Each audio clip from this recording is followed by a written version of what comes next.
ሰላም ቤተሰብ እንዴት ናችሁ? እኔ ደህና ነኝ።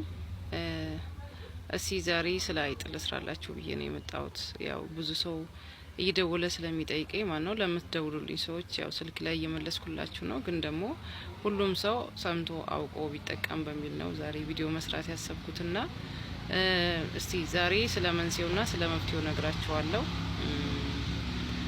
አይጥ በተለያየ መንገድ ቤታችን ውስጥ ሊኖር ይችላል። ግን ኖርማል ነው አይጥ መኖሩ ምንም ማለት አይደለም። ግን ደግሞ አስቤዛችንን እና ልብሳችንን የሚበላ ከሆነ አንዳንድ እቃዎችን ቤት ውስጥ የሚበላ ከሆነ በጣም መጥፎ ነው። አንዳንድ ጊዜ ደግሞ በተኛንበትም እጃችንን ወይ እግራችንን ሊነክስ ይችላል። ይሄም በጣም መጥፎ ነው። የመጀመሪያው መንስኤው የሰው ገንዘብ ካለብን ተበድረን ለረጅም ጊዜ ያልከፈልነው ገንዘብ ካለ ወይ ደግሞ መክፈል ሳንፈልግ ቀርተን የተውነው ገንዘብ ካለ የሰው ሀቅ የሰው ላብ እኛ ላይ ካለ አይጥ ሊያስቸግረን ይችላል። አስቤዛችንን ልብሳችንን ይበላብናል። አንዳንድ ሰው እንደውም በጣም ምርር ብሏቸው በቃ አንድ ልብስ ለብሰው ወጥተው ቤቱ ስለቀረው ልብሱላ የሚያስቡበት አለ። ብዙ ጊዜ ስለምሰማ ነው። የሰው ሀቅ ጥሩ አይደለም፣ የሰው ገንዘብ ጥሩ አይደለም። የሰው ሀቅ የሰው ገንዘብ ካለብን አይጥ ያሳድደናል። የሰው ሀቅ ሲባል ኪስ ማውለቅ ብቻ አይደለም፣ ሁሉም ሰው ሌባ አይደለም እና አለ አይደለም በተለያየ መንገድ የሰው ገንዘብ እኛ ላይ ሲኖር ማለት ነው። ስንሸጥ ስንለውጥ ስንገዛ ሊሆን ይችላል። የተለያየ ገንዘብ እኛ ላይ ሊቀር ይችላል። አውቀንም ሆነ ሳናውቅ የሰው ገንዘብ እኛ ላይ ሊቀር ይችላል። የሰራተኛ ደሞዝ ሊሆን ይችላል።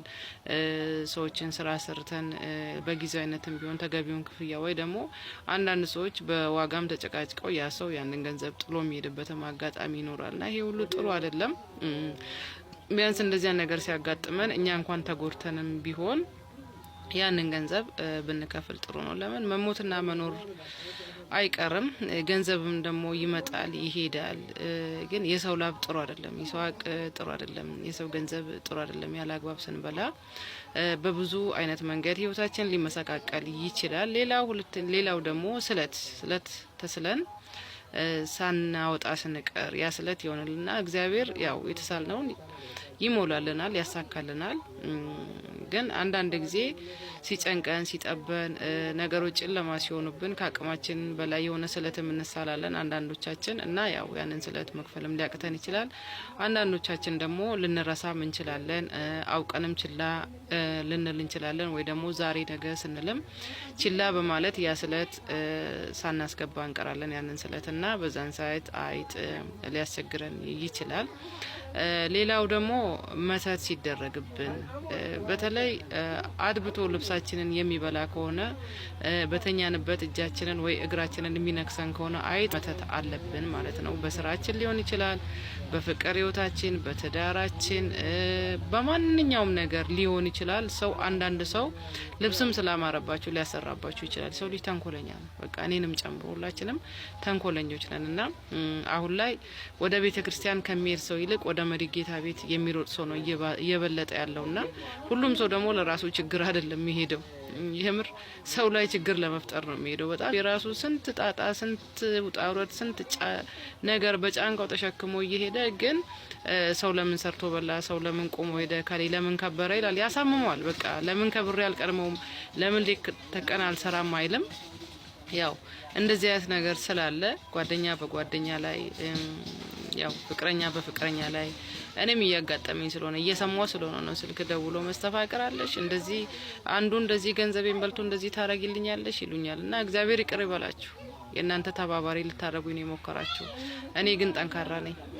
መቼም ለእንደዚህ ነገር ተባባሪ አልሆነም። ሁሌም የእግዚአብሔርን መንገድ ነው የምከተለውና ተባባሪያችሁ ልሆን አልችልም። አዝናለሁ። የምትሳደቡም አላችሁ። ስድቡን ለራሳችሁ መልሳችሁ ተቀቡት። እኔ ምንም አይመስለኝም። እና ለማለት የፈለኩት የሰው መተት ከተላከባችሁ እድላችሁ ከተወሰደባችሁ አይጥ ያስቸግራችኋል። የዛ ደግሞ ልዩ ምልክቱ ወይ በተኛችሁበት ይነክሳችኋል። በቃ ወይ ደግሞ ልብሳችሁን አድኖ ከቤተሰብ ውስጥ የአንድ ሰው ልብስ አድኖ ይበላል። የአንድ ሰው ልብስ ብቻ አድኖ በቃ የዛን ሰው ልብስ ያውቀዋል እንዴት እንደሆነ ምኑንም ሊሆን ይችላል። ያገኘውን የዛን ሰው ልብስ ቡጭቅ አድርጎ ነው የሚሄደውና ችላ ልንለው አይገባም። በጸሎት መበርታት አለብን። ቤታችን ጸበል መርጨት አለብን። እና እኔ አሁን የምነግራችሁ በመታገስ በዝግታ ቀስ ብላችሁ አይጥን ከቤታችሁ የምታወጡበት መንገድ ነው። ያም ደግሞ ፌጦ ቤት ውስጥ ማጨስ ለስንት ቀን አትበሉ። እንደዚያ ነገር ስነግራችሁ እስከሚጠፋላችሁ ድረስ አጪሱ። በተደጋጋሚ በየቀኑ አጪሱ። ፌጦን ከቤታችሁ በማጨስ አይጥን ከቤታችሁ ማጥፋት ትችላላችሁ። ደጋግማችሁ አጪሱ። ሁሌ እነሱ በሚንቀሳቀሱበት ሰዓት እነሱ የሚንቀሳቀሱበት አካባቢ ላይ አጪሱ። ፌጦ ሰዓት ላይ ሲደረግ ከስቲ ሞክሩትና አዩት። ለሰው ልጅ ከባድ ነው ጪሱ። ጣና አፍንጫ የሚከረክረው ጉሮሮ የሚከረክረውና ያው እናንተ ከዛ ዞር ብላችሁ ከችግሩ አይበልጥምና ፌጦን ቤታችሁ ውስጥ አጪሱ። አይጦን ቤታችሁ ሳይሸት እንደገና ደግሞ ነፍስም ሳታጠፉ ማለት ለኛ አይጥናት ርኩስናት ልንል እንችላለን። እግዚአብሔር ግን ሁሉንም ነፍስ እኩል ነው የፈጠረውና ለአይጥም ነፍስ ቢሆን እኩል ነው ዋጋ የሚሰጠው። ስለዚህ ሳንገላት ግን ከቤታችን በሰላማዊ መንገድ የምናጠፋበት መንገድ ፌጦን በመጠቀም ፌጦን በቤታችሁ ውስጥ በማጨስ ለስንት ቀን ሳትሉ ሳትሰለችሁ ደጋግማችሁ በማጨስ አንዳንድ ጊዜ አንዳንድ ቦታ ላይ ያለ ምንም ነገር የመጣ አይጥ ይኖርማል። ዝም ብሎ ሰው ቤት ውስጥ የሚንቀሳቀስ አይጥ ከሆነ አንድ ቀን ሁለት ቀን ስለተጨሰበት ራሱ ድራሹ ነው የሚጠፋ ከአካባቢ ላይ ማለት ነው። ግን ደግሞ የሆነ ችግር የሆነ መንስኤ ይዞ የመጣ አይጥ ከሆነ ደግሞ አይጠፋላችሁም። ስለዚህ ደጋግማችሁ ሞክሩት። ያው እንግዲህ እኔ ያለሁበት አካባቢ ትንሽ ሰው ይበዛበታልና ድምጽ አለ። እንደምንም ጫውን ተቋቁማችሁ የድምጽ ጥራት ላይ ኖሮ ይችላል። ተቋቁማችሁ አዳምጡና ተጠቀሙ። ሼር አድርጉ። የተቸገረ ሰው ይጠቀም። ኮፒ ሊንክ አድርጉ። ደግሞ ሞራል ስጡኝ። ላይክ ሼር ፎሎ በማድረግ ፎሎ እግዚአብሔር ይመስገን 100K ያልፍ ያለው ያው ግን ላይክ ሼር አድርጉ። ቪዲዮዎቼ ያው አንዳንድ ቪዲዮ ነው ወደ ሚሊዮን ቤት የሚገባው እንጂ ብዙዎቹ 500 600 700 ሺህ ላይ ነው የሚቆሙትና በደንብ እንዲታይ አድርጉ። እኔ ስሙን ያላገኝበትም ቪዲዮ ስለታየ ግን ሰው የተቸገረ ሰው ይኖራል። በጣም ቀላል የመሰለ ግን የተቸገረ ሰው ስለሚኖር ሼር ማድረግ ራሱ አንዱ የቅንነት ምልክት ነውና ሼር አድርጉ፣ ኮፒ ሊንክ አድርጉ፣ ላይክ አድርጉ። እንዲሰራላችሁ የምትፈልጉትን ነገር ደግሞ እንደዚሁ በኮሜንት አስቀምጡ። ከዛ ውስጥ መርጬ እሰራላችኋለሁ። ብዙ ነገር ስሪልን ተብሎ ኮሜንት ላይ ይቀመጣል። ግን ያው አንዳንዶቹ ነገሮች ያው ትንሽ እንትን ስለሚሉ ነውና ያው በግል ስጠይቁኝ ደግሞ በስልክም እየመለስኩላችሁ ነው። ግን ያው ትጠቀሙበታላችሁ፣ ይጠቅማችኋል። ትንሽ ዳመናም ጭምር ነው ዛሬ እኛ ጋር ቀኑን ሙሉ ፀሐይ የለም። ያው እንግዲህ ተጠቀሙት። ድምጹ ነው የሚጠቅማችሁ ብዬ አስባለሁ። ሰላም ሸሸመኔች አይጥ ከቤታችሁ እስከ መጨረሻው ሊጠፋ ነው። በወጥመድና በመርዝ አልጠፋላችሁ ላይ እያንዳንዱ ላይ እያጣበቀ የሚያጠፋላችሁን እኔ ኤክስትራ ቴክኖሎጂ ይላችሁ መጥቻለሁ። ከእናንተ የሚጠበቅባችሁ ደረቅ የሆነ ካርቶን ኒም ፕላስቲክ ምንጣፍ ላይ ቀብታችሁ ብዙ ጊዜ የሚንቀሳቀሱበት ቦታ ላይ ማስቀመጥ ነው። እዛው እያጣበቀ የሚይዝላችሁ ከቤታችሁ ጭልስ የሚያደርግላችሁን ይሄንን የታይላንድ ምርት የሆነ ኤክስትራ ቴክኖሎጂ ይላችሁ መጥቻለሁ። ብዛቱም 200 ሚሊ ሊትር ስለሆነ ደጋግማችሁ መጠቀም የምትችሉት ነው። እያንዳንዱ ጉድጓድ ያለውን አይጥ እያጣበቀ የሚጨርስላችሁ ለመግዛት ይደውሉ ያሉበትና አድርስ